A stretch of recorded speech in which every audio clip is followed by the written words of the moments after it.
All right. Is there a timekeeper? Can somebody keep time? I'm not doing it again. That was awful. I think she's doing it. You will? Okay. You ready? I'm like, you're not looking at me. You have 2 minutes. I would do it, but I need to do some peer evaluation. She said it was awful. All right. Are you ready, Jennifer? Nope. All right. Okay. Okay. Mr. Watson, come here. I want you. Those are believed to be the first words ever spoken through a working telephone. In 1876, Alexander Graham Bell claimed the first patent on the telephone, and he began what would soon become a very successful business named after Bell himself. His future was set. Never again would he have to lift a finger to worry about a thing. All that would be required of him would be to manage his business and protect his patent. However, much to his credit, Bell chose to play only a small role in the activities of his company. Already a well-known celebrity at the age of 30, Bell decided to live a life in pursuit of knowledge rather than in pursuit of fame. Today we will discuss 3 prominent inventions that attributed more to his contentment than the success brought by Bell Telephone Company. We'll start with the metal detector. Alexander Bell's biography, found on About.com, says that not only was the metal detector a genius invention, it was done under extreme pressure. On July 2nd, 1881, President Garfield was shot in the chest in an assassination attempt. And in a frantic effort to locate the bullet and to save the president's life, Bell, along with the help of Simon Newcomb, threw together an apparatus that we now call the metal detector.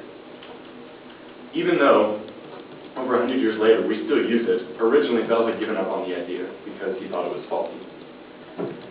Bell and Newcomb had the opportunity to test the device on wounded soldiers in a nearby hospital, successfully locating bullets in their bodies before they ever took it to the president. However, when it was finally time to take it to the president, each attempt was unsuccessful, and a few days later, President Garfield died. According to R.J. Brown, editor-in-chief of the History Buff newsletter, the problem was not the device. The problem was the rare spring coil mattress. It's very likely that the president was laying on one of the few in existence at the time, and the metal coils inside the mattress were confusing the device. It actually worked, and if someone would have known to maybe move the president onto the floor, his life might have been saved. After the metal detector, Bell was presented yet another opportunity to preserve life through his inventions. Bell was the first to successfully facilitate artificial breathing by use of a machine. The Public Broadcasting Service published an article that explained in 1881 Bell's newborn son, Edward, died of fatal breathing problems. Through the tears and pain, he was driven to come up with a solution to respiratory problems.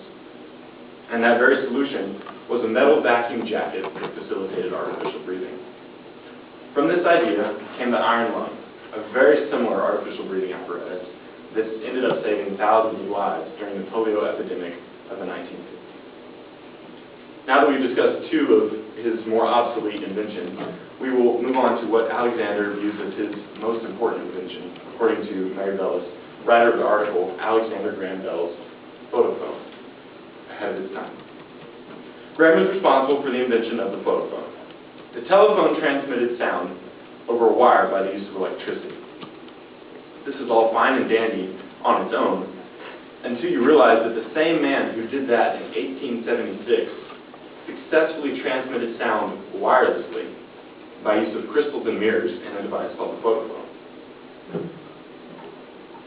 Here's how it worked.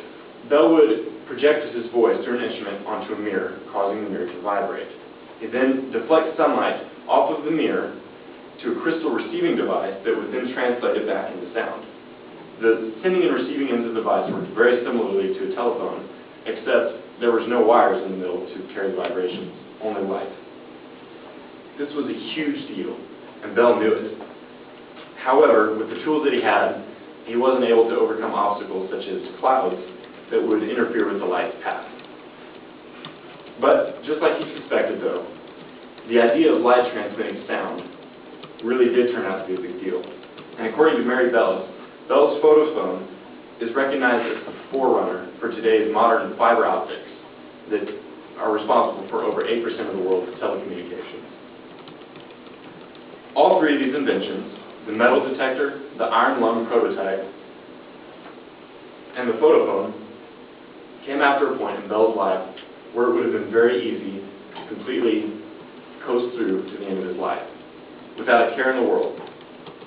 But instead, he found truer satisfaction in never allowing himself to become stagnant or content with his knowledge. He said, there cannot be mental atrophy in a person if he continues to observe, to remember what he observes, and to seek answers to the hows and whys about things.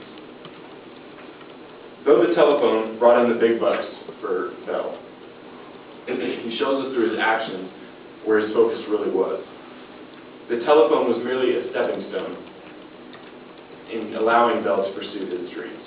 The greatest of these dreams was to always be able to pursue answers to his how and why question.